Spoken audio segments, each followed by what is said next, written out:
Privatisation के नाम पे, अच्छी फैसिलिटी के नाम पे एक एक करके सरकारी चीजों को बर्बाद किया गया। मेरा तो एक सवाल है, जब स्कूल प्राइवेट, हॉस्पिटल प्राइवेट, सड़क प्राइवेट, जहां आपको हमेशा टोल देकर के आना और जाना है, तो इस देश का संसद क्यों सरकारी हो? इस देश का प्रधानमंत्री क्यों सरकारी हो? उसका कार क्यों सरकारी, उसका सूट क्यों सरकारी हो? फिर वो भी प्राइवेट होना चाहिए? ये नहीं होगा।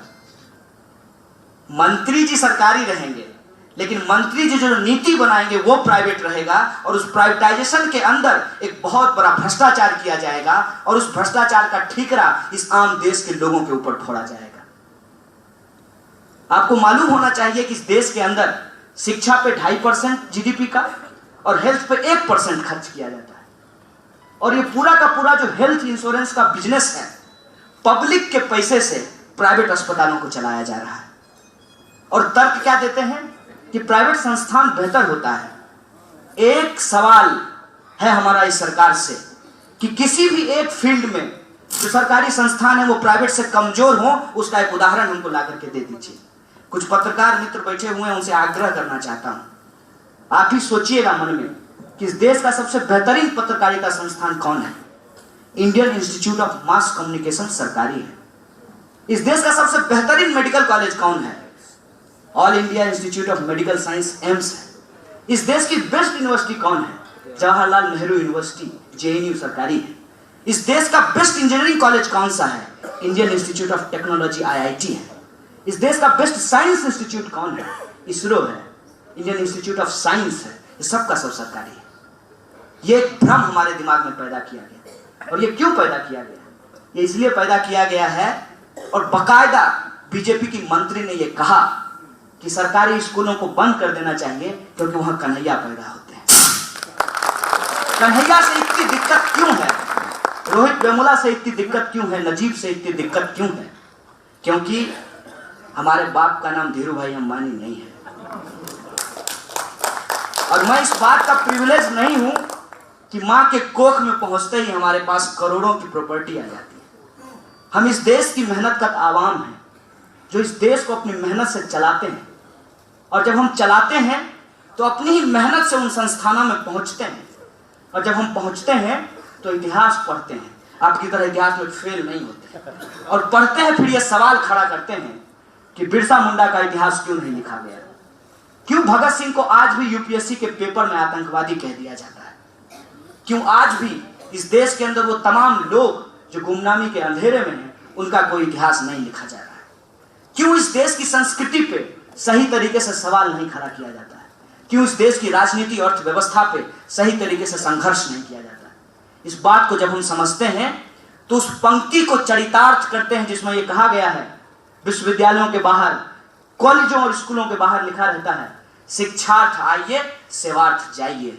चिंता मत कीजिएगा, आपके सब्सिडी के पैसे से पढ़े हैं, मोदी जी के ताऊ का पैसा नहीं है। आपके हक के लिए कदम कदम पे लड़ेंगे, और इस शरीर में बहने वाले रक्त का एक एक कतरा तब तक बहा देंगे जब तक कि समाज के अंदर न्याय नहीं सुनिश्चित किया जाता है।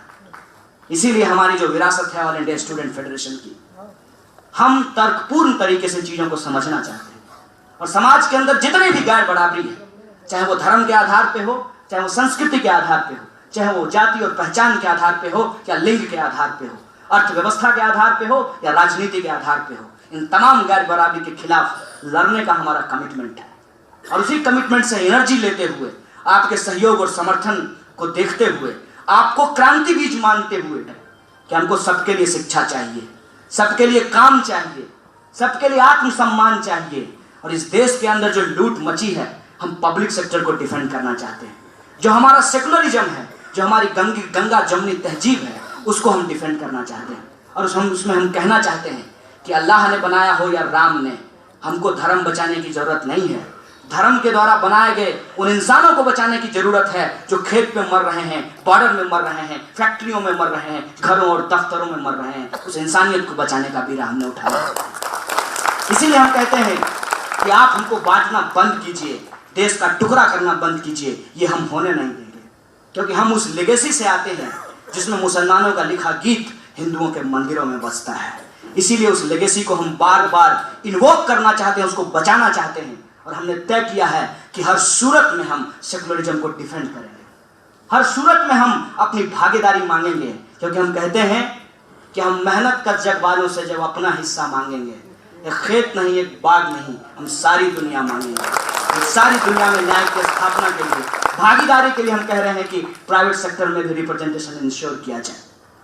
और ईवीएम को हैक करके आपका जो कॉन्फिडेंस आया है, आजकल आप सीएम हैक करने लगे हैं, तो आपको कह देना चाहते हैं ना ईवीएम हैक होने देंगे ना सीएम हैक होने देंगे। और यह जो चुनावी प्रक्रिया है जिसमें 31% वोट लेकर के आप अपना 56 इंच का सीना दिखा रहे हैं, तो हम 69% के लोग हैं। छोटी लकीर के सामने एक बड़ी लकीर खींच करके आपको हराएंगे और चुनाव सुधार करके एक प्रोपोर्शनल रिप्रेजेंटेशन को स्थापित करके यह जो अल्पसंख्यक की सरकार बनती है, अल्पमत की सरकार बनती है, उसको हम बहुमत की सरकार बनाएंगे। 100 हमको 31% की नहीं 100% की सरकार चाहिए। इसलिए हम इलेक्टोरल रिफॉर्म की बात करें, इन मुद्दों को लेकर के कि इस देश के नौजवानों को जानबूझ करके भीड़ हिंसा में झोंका जा रहा है। व्हाट्सएप यूनिवर्सिटी के द्वारा अलग अलग तरह का गलत इंफॉर्मेशन फैला करके उनको भीड़ का हिस्सा बनाया जा रहा है और सरेआम लोगों की हत्या की जा रही है।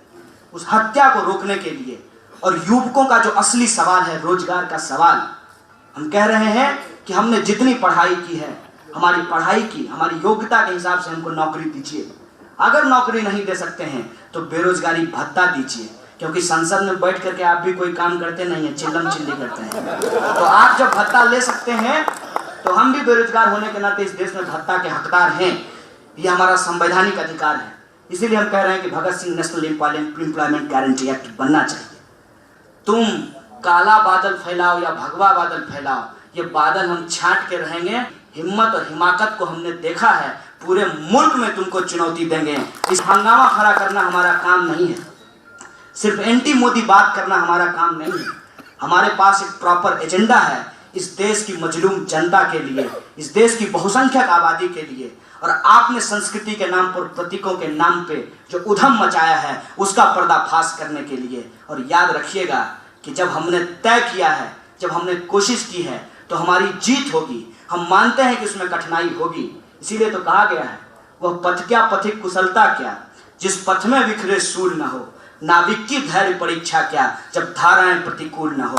आप प्रतिकूल धारा बनाइए, हम बेहतरीन नाविक की तरह इस देश की कश्ती को निकालेंगे और बार बार आजाद मुल्क में आजादी का तराना गाएंगे। क्योंकि हम गुलामी फैलाने वाले नहीं, गुलामी को मानने वाले नहीं, गुलामी पे चलने वाले नहीं, हम आजादी के दीवाने हैं। इसलिए हर बार आजाद देश में बची खची गुलामी के खिलाफ पुरजोर तरीके से आजादी का नारा लगाएंगे। मैं आपको बोल रहा हूं कि बीजेपी का कोई भी मंत्री संतरी नहीं बोला कि कन्हैया कुमार के मुंह पे कालिक पोतेंगे, तो बुलवाया किससे? अपने छर्रों से, गुर्गों से। तुम ही बोलो ना सीधे सीधे। देश के प्रधानमंत्री हो, गृह मंत्री हो, पूरी पुलिस है, फौज है तुम्हारे पास, टैंक चलवा दो ना, गोली मरवा दो रोड पे चौराहा पे खड़ा करा करके। ये क्यों करते हो? अपने छर्रों से क्यों बुलवाते हो? जनवरी फरवरी से इसलिए बुलवाते हो कि ये जनवरी फरवरी भी लीडर हो जाए। कन्हैया कुमार तो केक है, तो आएंगे चम्मच लेकर के उसको खा लेंगे और हैप्पी बर्थडे मना लेंगे। बहुत आसान है ना। हमारे खिलाफ भगवा झंडा लेकर के हमको देशद्रोही बोल करके अपना नाम विधायक जी के लिस्ट में शामिल करवा लेना, ये तो बहुत आसान है। और यही करके इनकी नेतागिरी चलती है। लेकिन अगर इतने ही तुम देशभक्त हो, तब प्रोटेस्ट क्यों नहीं किए जब मंदसौर में किसान मारे गए थे? तब प्रोटेस्ट क्यों नहीं करते हो जब महिलाओं के साथ बलात्कार किया जाता है? तब प्रोटेस्ट क्यों नहीं करते हो जब विद्यार्थियों को शिक्षा नहीं मिलती है? तुम्हारी आवाज क्यों नहीं खुलती है जब इस देश के अंदर लोगों की नौकरियां छीनी जा रही है? तब तुम कहां चले जाते हो जब इस देश के संविधान और लोकतंत्र पर हमला होता है? तुम ऐसा नहीं करोगे। कहते हैं चोर चोर मौसेरा भाई, जिसको जैसा होना है वो तो वैसा ही होगा। ऐसा होगा क्या कि बबूल के पेड़ से आम का फल निकल जाएगा?